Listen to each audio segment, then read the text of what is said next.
যেসব ভুলের কারণে অনেক স্টুডেন্ট উপবৃত্তি পায় না। ডে স্টুডেন্ট, তোমার যোগ্যতা থাকা সত্ত্বেও তুমি কেন উপবৃত্তি পাচ্ছ না, এই প্রশ্নের উত্তরগুলি আজকে আমরা আলোচনা করব।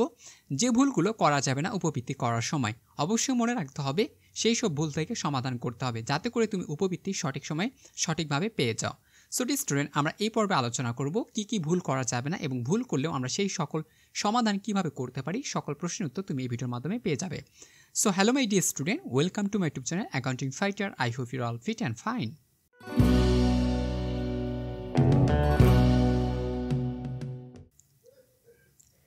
ওকে ডিয়ার স্টুডেন্ট, দেখো যেসব ভুলগুলো করা যাবে না উপবৃত্তি করার সময়, তোমাকে মনে রাখতে হবে উপবৃত্তি তুমি যখন করবে বা তোমাকে যখন একটা ফর্ম দেওয়া হবে, ওই ফর্ম পূরণ করার সময় অবশ্যই এই সকল তথ্য সঠিকভাবে পূরণ করবে, যাতে করে কোনো ধরনের ভুল না হয়। আর একবার ভুল হয়ে গেলে তুমি উপবৃত্তি পাবে না। এই জন্য তোমাকে অবশ্যই এই সকল ভুল থেকে সাবধান থাকতে হবে। সো কী কী ভুল করা যাবে না, এই ভুলগুলো আমরা এখন একটু দেখে নিই। প্রথমে, অনেক সময় অনেক স্টুডেন্ট রোল ও রেজিস্ট্রেশন নাম্বার ভুল করে। ডিয়ার স্টুডেন্ট, রোল নাম্বার এবং রেজিস্ট্রেশন নাম্বার কখনোই ভুল করা যাবে না। তুমি যখন উপবৃত্তির ফর্মটি পূরণ করবে, অবশ্যই এসএসসি রোল ও রেজিস্ট্রেশন নাম্বার কোনোভাবেই ভুল করবে না। খুব সতর্কতার সহিত তোমাকে অবশ্যই রোল এবং রেজিস্ট্রেশন নাম্বার পূরণ করতে হবে। দ্বিতীয় নাম্বার রয়েছে একই বিকাশ নাম্বার ব্যবহার করা। অনেক সময় অনেক স্টুডেন্ট একই বিকাশ নাম্বার ব্যবহার করে, যার কারণে সেই নাম্বারে কোনো ধরনের উপবৃত্তি যায় না। সো এখন কথা হচ্ছে একই নাম্বার বিকাশ কেন ব্যবহার করা যাবে না, বিষয়টি তোমাকে ভালো করে বুঝতে হবে। ডিয়ার স্টুডেন্ট, দেখো, ধরো একটি কলেজে বা একটি স্কুলে বা একটি হাই স্কুলে অনেক সময় দুইজন শিক্ষার্থী পড়াশোনা করছে। আর ওই যে দুইজন শিক্ষার্থী রয়েছে, ওই দুইজন শিক্ষার্থী হচ্ছে কারা, ভাই বোন হতে পারে বা ভাই ভাই হতে পারে, ঠিক আছে। সো দুইজন ভাই হলে একই বিকাশ নাম্বার অনেক সময় ইউজ করে।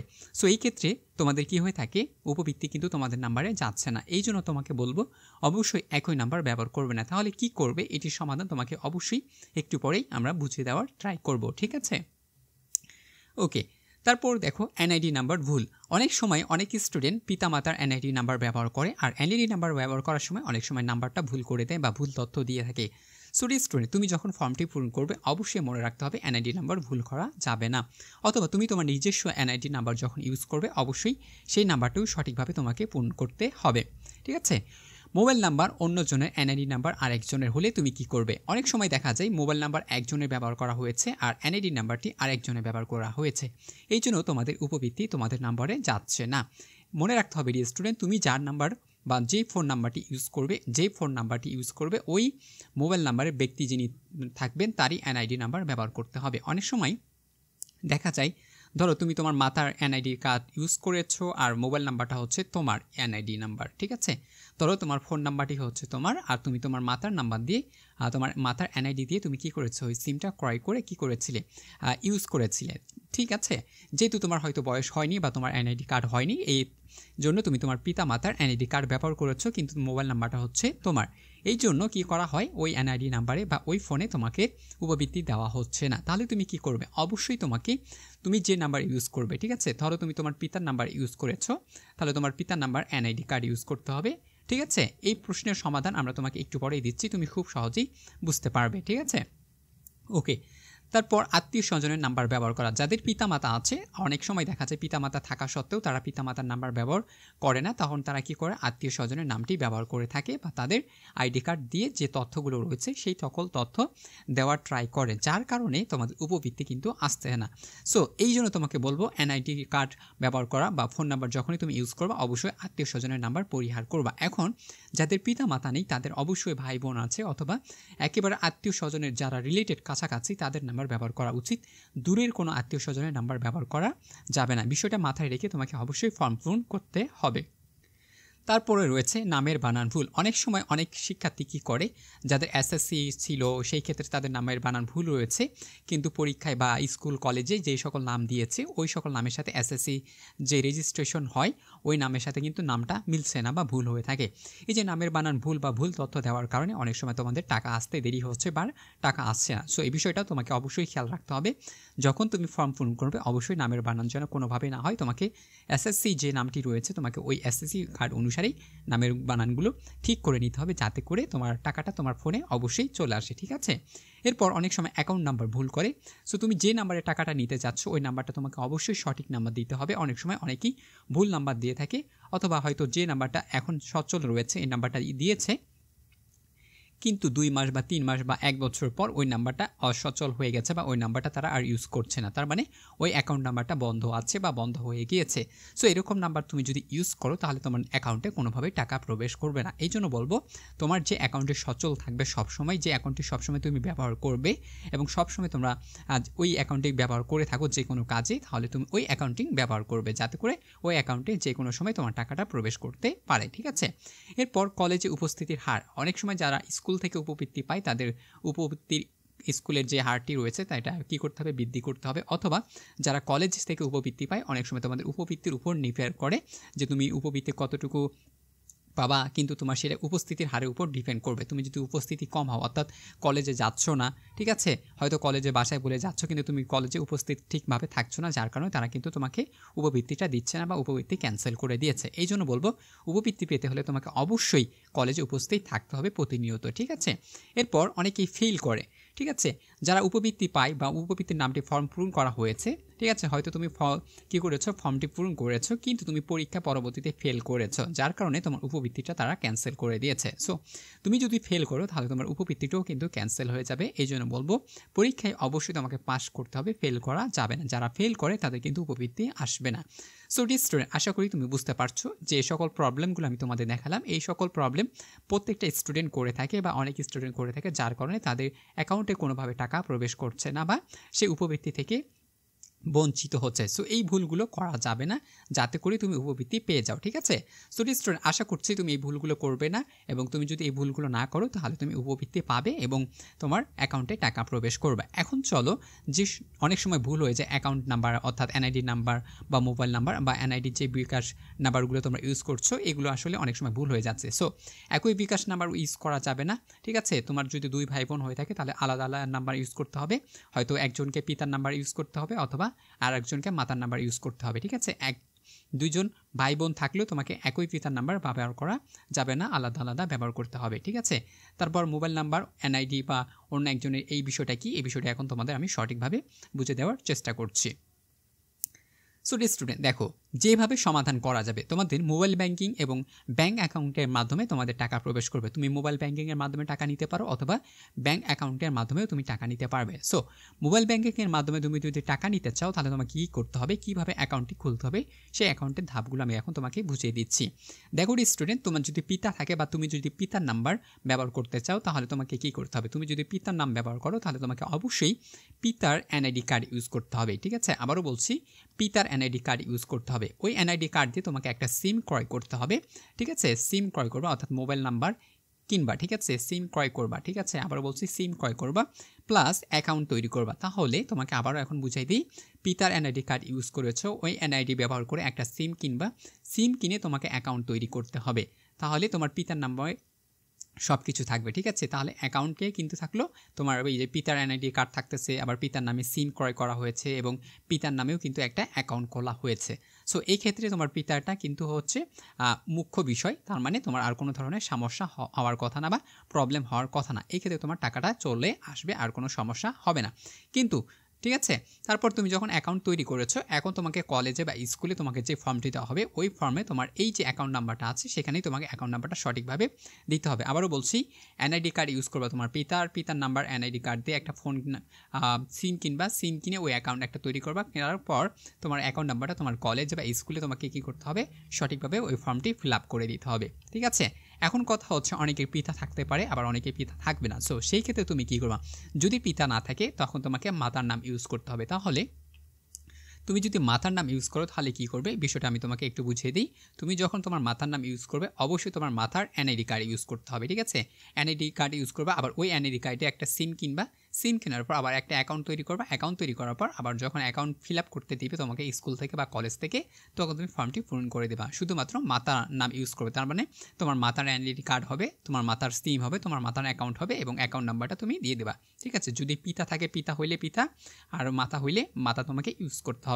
এখন কথা হচ্ছে, একসাথে যদি 2 ভাই বোন হয়ে থাকে, 2 ভাইও হতে পারে বোনও হতে পারে, তখন কি করবে, যদি 2 ভাই বোন হয় আর তোমাদের যদি পিতা মাতা বেঁচে থাকে তাহলে তোমার এক ভাইকে তোমাকে কি করতে হবে, পিতার নাম্বার ইউজ করতে হবে, পিতার নাম্বার দিয়ে অ্যাকাউন্ট সিম অ্যাকাউন্ট এগুলো ইউজ করতে হবে পিতার দিয়ে।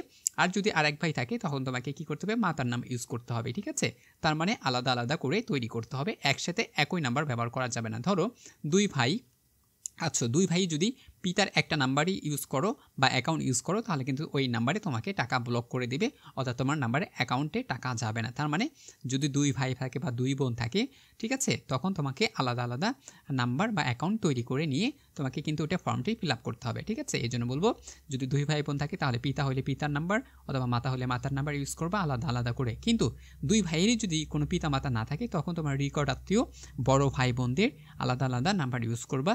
ঠিক আছে, আলাদা আলাদা দিতে হবে, কোনোভাবে একই নাম্বার ইউজ করা যাবে না, অর্থাৎ একই বিকাশ নাম্বার তুমি ইউজ করতে পারবে না। আশা করি তুমি বুঝতে পারছো। এটা হচ্ছে মোবাইল ব্যাংকিংয়ের ক্ষেত্রে। ঠিক আছে, এখন কথা হচ্ছে তুমি মোবাইল ব্যাংকিং যদি না করো, তুমি যদি মনে করো একটা ব্যাংক অ্যাকাউন্টের মাধ্যমে করতে চাচ্ছ, সেটা সোনালী ব্যাংক হতে পারে, যে কোনো ব্যাংক হতে পারে, তাহলে সেই ক্ষেত্রে কী করবে, তাহলে তোমাকে অবশ্যই ব্যাংক অ্যাকাউন্ট আগে একটি খুলতে হবে।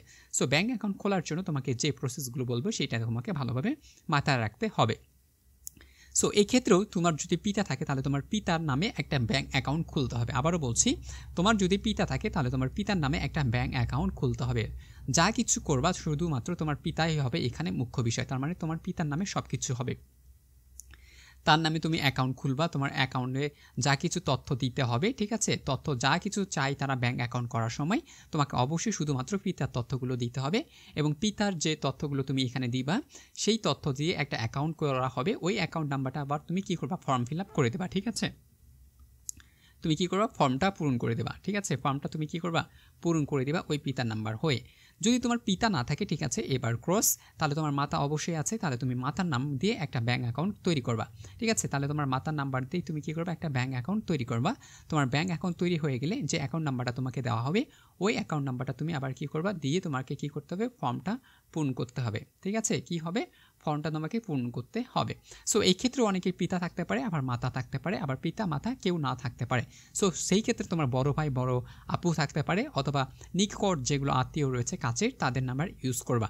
আবারও বলছি, একই ব্যাংক অ্যাকাউন্ট আবার ইউজ করা যাবে না। ধরো তোমরা দুই ভাই বোন আছো, দুই ভাই বোনের ভিতরেই তুমি যদি শুধুমাত্র পিতার ব্যাংক অ্যাকাউন্ট ইউজ করো তাহলে হবে না। যদি দুই ভাই বোন থাকে তাহলে যে কোনো যে কাউকে ইউজ করতে হবে। ধরো এক ভাই পিতার নাম্বার ব্যবহার করবা, এক ভাই হচ্ছে মাতার ব্যাংক অ্যাকাউন্ট নাম্বার ইউজ করবা। এইভাবে দিলে তোমার ব্যাংকে টাকা যাবে, অর্থাৎ তোমার অ্যাকাউন্টে টাকা প্রবেশ করবে।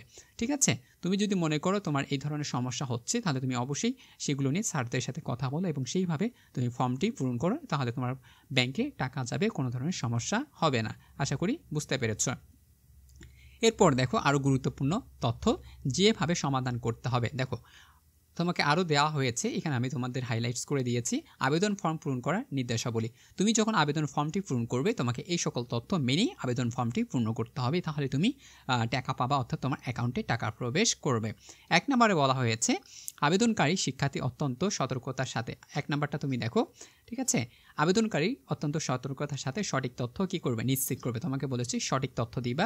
তারপরে হচ্ছে MIS সফটওয়্যারের মাধ্যমে পেমেন্ট সম্পূর্ণ হবে বিধায় সকল ক্ষেত্রে সঠিক তথ্য তোমাকে নির্ভুলভাবে প্রকাশ করতে হবে বা দিতে হবে। ঠিক আছে, বলছে একটা সফটওয়্যারের মাধ্যমে যেহেতু কাজটা হয়ে থাকে এই জন্য সঠিক তথ্য দিতে হবে। তুমি যদি ভুল তথ্য দাও তাহলে ওই সফটওয়্যারটা কিন্তু তোমাকে ব্লক করে দেবে। এখানে কিন্তু মানুষের হাতের কোনো কাজ নেই। ঠিক আছে, 3 নাম্বার বলছে অ্যাকাউন্টধারী জাতীয় পরিচয়পত্রের নামের সাথে অ্যাকাউন্ট নাম্বার তোমাকে কী করতে হবে, মিলতে হবে। আমি তোমাকে বলে দিয়েছি, তুমি যদি NID কার্ড ইউজ করো তাহলে তুমি যে নামে অ্যাকাউন্ট খুলবে ওই নামেরই তোমার NID কার্ড হইতে হবে, অর্থাৎ যার নামে অ্যাকাউন্ট থাকবে তারই NID কার্ডটি থাকতে হবে। যদি অমিল থাকে তাহলে তুমি অ্যাকাউন্টে তোমার টাকা প্রবেশ করবে না।